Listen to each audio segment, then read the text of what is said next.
Hi, I'm Alex and I've been invited by Absolute Music to talk about 5 great affordable acoustic guitars that are out in the world right now and available to buy in store or online. We've got some big brands, we've got some brands that maybe you might not have heard of before today. Either way, stick around, there's going to be something you'll enjoy. This guitar is the Gretsch Jim Dandy. The Jim Dandy is based on popular Gretsch parlour guitars from the 1930s, 40s and 50s, and Gretsch are one of the few brands with more than 100 years of experience behind them that can look to the past and create things that are new with a retro vibe that feels in keeping with the whole brand itself.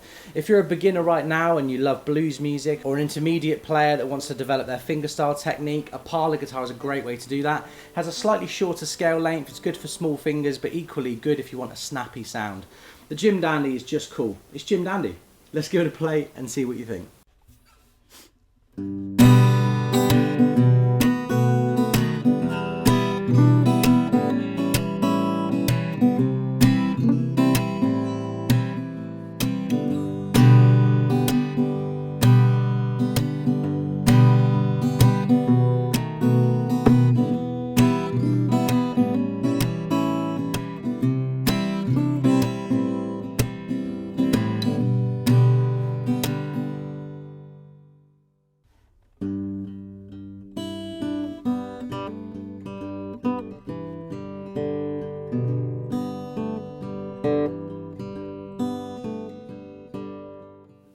Next up today we have something mean and moody from Fender. This is the Fender Redondo Special, all solid mahogany, top, back and sides. An electro-acoustic all solid mahogany at a really good price in 2024. You just don't expect things like that. We don't think we deserve nice things, but we do, and this is one of them. Part of Fender's California series, this guitar has a walnut fingerboard and bridge, but the key thing is the C-shaped neck, so it has an electric guitar style neck with Fender's 6-in-line classic headstock. There's nothing really not to like about this guitar. If you're in the market for your first serious guitar right now, this is something that's going to grow with you. I also like as well mahogany with a satin finish. These guitars, they get buffed up over time. They look 100 years old in 5 years, and they really grow and become more personal the more you play them. The pickup on this is cool as well. This is not something I've come across before as mainly a ukulele specialist, but this preamp side panel is subtle. You don't necessarily see it unless you're the player. I love that from the outside this guitar is purely acoustic, but when you need something intricate when you're plugging in and you need to be able to fiddle around on stage, this is exactly what you're after. Let's give the Redondo Special mahogany a play and see what you think.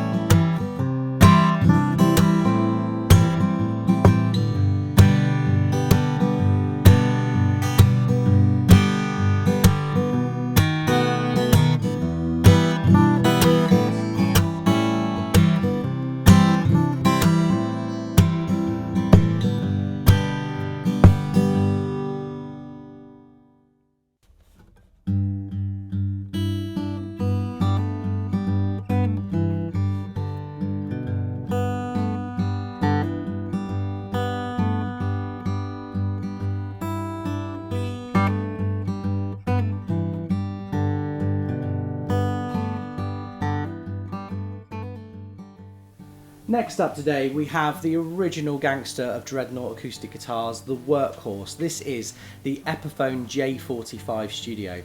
Back in 1942, Gibson in Kalamazoo developed the first slope shoulder dreadnought guitar.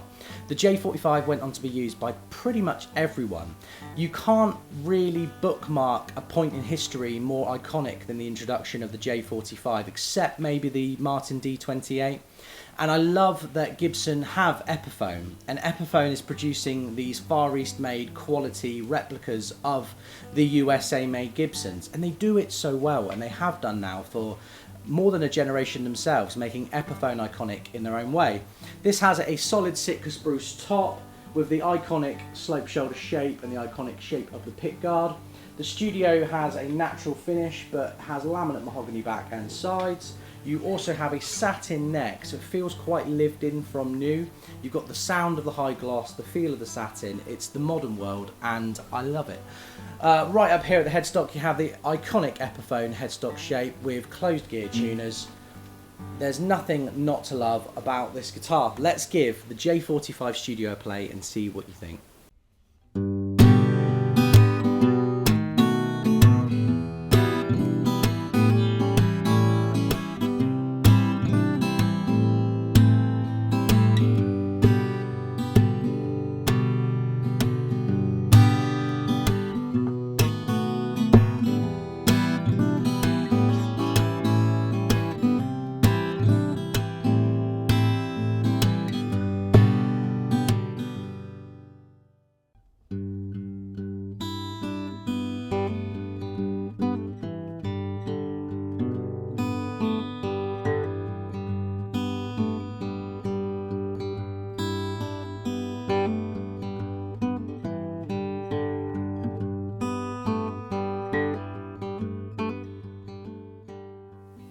Next up today we have a hidden gem. This is an Eastman PCH DCLA, which is not a very memorable name, is it? It's not snappy like the Hummingbird or the Songbird, but this is part of Eastman's Pacific Coast Highway series, which is where that PCH bit comes in at the beginning. And Eastman have been quietly making very, very high-end guitars for a very long time, and it's only in the last few years that they've branched downwards towards that intermediate market, and finally you have a guitar like this that a beginner can really keep forever. You know, you're not going to get something cooler than an Eastman for £350 in the UK in 2024. This guitar has a solid spruce top with laminate mahogany back and sides. It feels substantial in the hands. I can only explain that from the terms of someone who's been playing guitar for 25 years. This guitar just feels like a premium guitar. You have a satin finish and a satin neck, going up to Eastman's headstock there with their own very, very cool logo. Eastman themselves just know how to make a good guitar.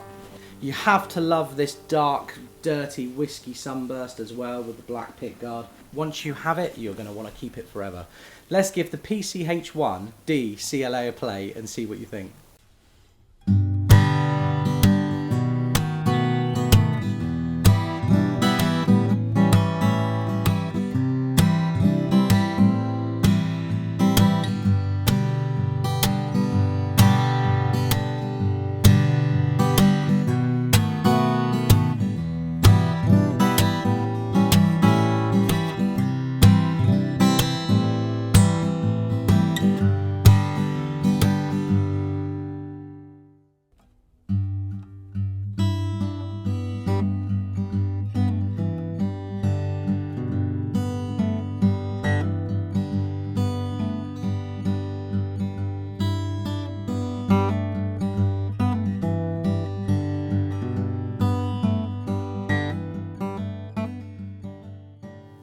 Okay, if you've been following the Absolute Music social media for the last few months, you'll know that the boys in that acoustic guitar room absolutely love Fender's Paramount series of acoustic guitars. But what is it that makes them special? They're all solid wood, so you have something with a solid Sitka spruce top, but they do make variations with other woods too that are just as good. You have solid mahogany back and sides. They have the coolest tiger stripe pickguard in the world. It's that Fender iconic style to them. My favourite bit though is the country and western rosette and binding. The closer you get to this, the sexier this guitar gets. You've got a lovely feeling Ovencole fingerboard and bridge with these very cool snowflake inlays. Get a look at them. Lots about this guitar that sets it apart from everything else to look at. Fender's iconic headstock there, which has the binding going around it. Nice shape with really lovely open gear tuners. These guitars actually come with a hard case in pretty much every style and shape you can imagine. But the core of it is the Fender Paramount series is just a great guitar. Let's give it a play and see what you think.